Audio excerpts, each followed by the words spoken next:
Clover, sa pagpasok ng taong 2026, ang kilalang Year of the Fire Horse, muling iinit ang kapalaran ng mundo at muling uusad ang enerhiya ng buhay. Ang Fire Horse ay simbolo ng bilis, tapang, lakas ng loob at mga biglaang paglilipat ng sitwasyon. Sa taon na ito, ang swerte ay dumadaloy ng mabilis dumarating at mabilis din lumalayo.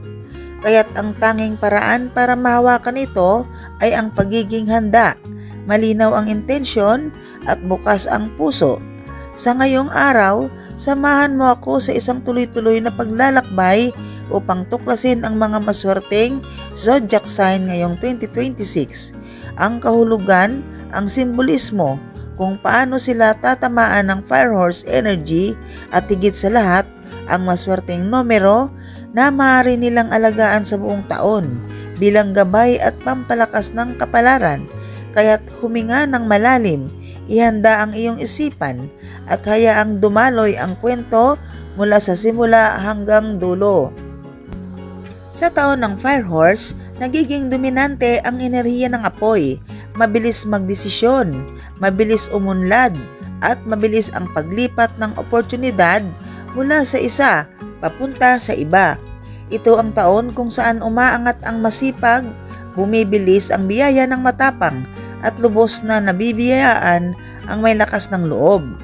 Ngunit ito rin ang taon kung saan napag-iiwanan ang mabagal kumilos, ang nag-aalangan at ang patulog-tulog. Kaya bago natin talakayin ang bawat maswerteng zodiac sign, tandaan mo ito. Ang Fire Horse ay nagbibigay lamang ng kapalaran sa taong may direksyon. Unahin natin ang Aries. Isa sa pinakamaswerteng sign dahil parehong apoy ang kanilang energy at energy ng Fire Horse. Para itong dalawang liyab na nagsasanib, nagbibigay ng lakas, bilis at siglang hindi mapipigilan. Sa 2026, lalakas ang karir, ambisyon at personal power ng Aries.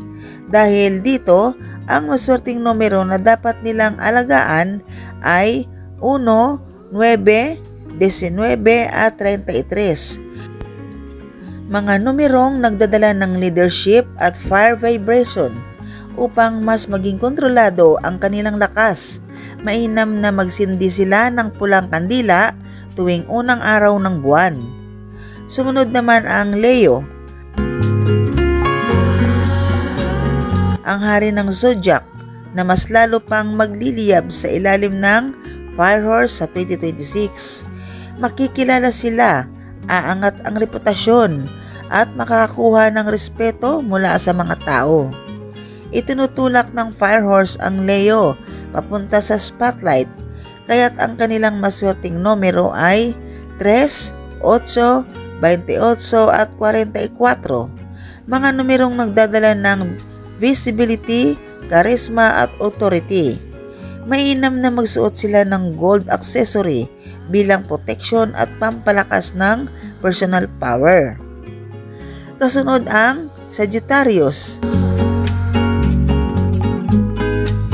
Ang manlalakbay at seeker of truth sa 2026, mas lalawak ang mundo nila, mas maraming oportunidad sa trabaho, pag-aaral at paglalakbay.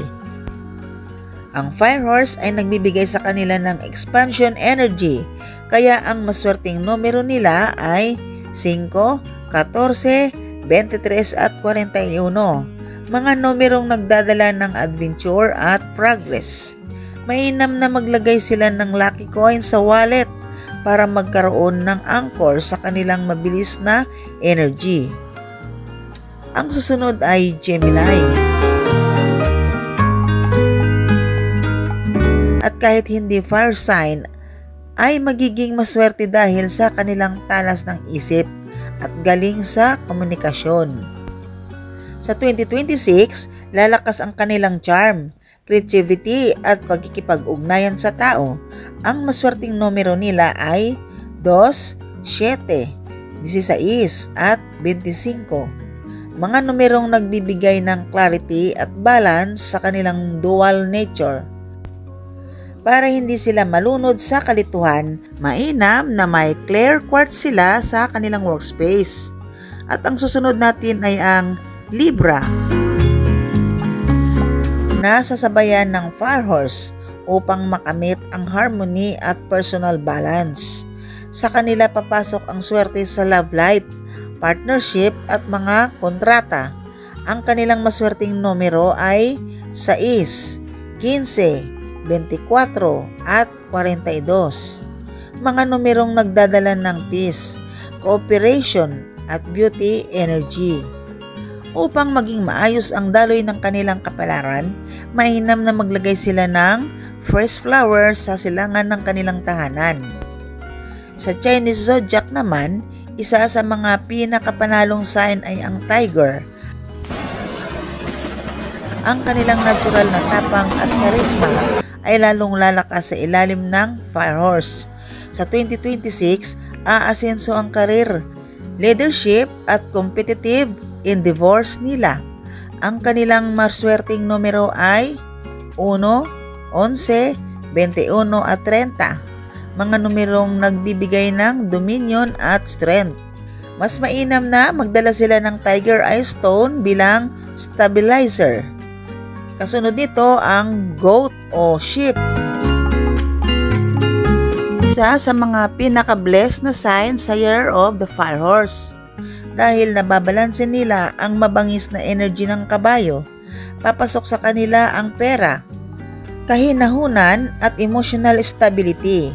Ang kanilang maswerteng numero ay 8, 17, 26 at 35. Mga numerong nagbibigay ng stability at proteksyon. Mainam na maglagay sila ng green jade sa kwarto bilang emotional guard. Ngunit tandaan, hindi sapat na maswerte ang zodiac sign para maging ganap na epektibo ang swerte sa 2026. Kailangan mo nang ayusin ang sarili. Kailangan malinaw ang goals. Kailangan nakahanay ang puso sa isipan. Kailangan alam mo kung ano ang gusto mong mangyari. Kapag hindi malinaw ang direksyon, kahit may swerte ka, hindi mo ito mapaghahawakan. Kaya bago sumapit ang Enero 2026, mainam na isulat mo ang iyong 3 pinakamahalagang pangarap para sa taon. Sa pagpasok ng 2026, may mga ritual na dapat gawin upang tawagin ang swerte ng Fire Horse. Una, ang Fire Horse Activation Ritual, kung saan nagsisindi ka ng pulang kandila sa unang araw ng taon. Isusulat ang iyong 3 goals at ilalagay ito sa ilalim ng isang bato o kristal. Ito ay simbolo ng pag-excel ng iyong direksyon. Ikalawa, ang Lucky Pot Cleansing, kung saan wawalisin mo ang harap ng bahay, papalabas at sisikuran ng kaunting asin ang pintuan bilang tanda ng pag-alis ng bara at malas. At ang ikatlo, ang paglalagay ng horse symbol sa timog ng bahay. Dahil ang direksyon na ito ay sumisimbolo ng movement, tagumpay at direksyon. Ngayon habang papalapit tayo sa dulo ng ating salaysay, tandaan mo ito. Ang Fire Horse ay hindi nagbibigay ng swerte sa taong tamad, duwag o walang paniniwala sa sarili. Ang Fire Horse ay nagbibigay lamang ng kapalaran sa taong handa, may tapang at may malinaw na layunin. Kung isa ka man sa mga maswerteng zodiac sign ngayong 2026, gamitin mo ito bilang pagkakataon. Huwag mo itong hayaan na lumipad lamang. Kapag sinabayan mo ang apoy, aangat ka.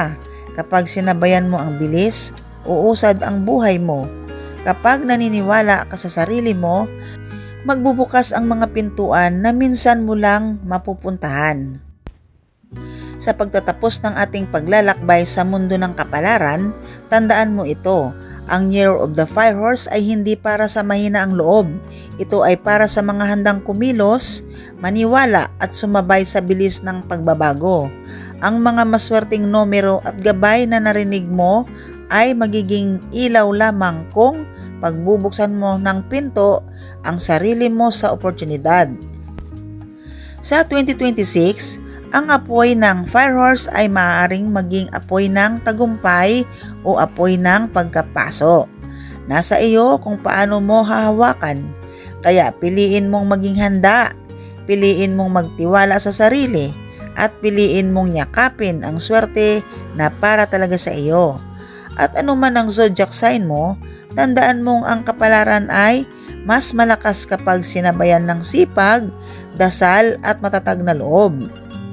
Maraming salamat sa pagsama sa gabay na ito at naway ang 2026 ay maging taon mo ng pag-angat, pagliwanag at walang patid na swerte.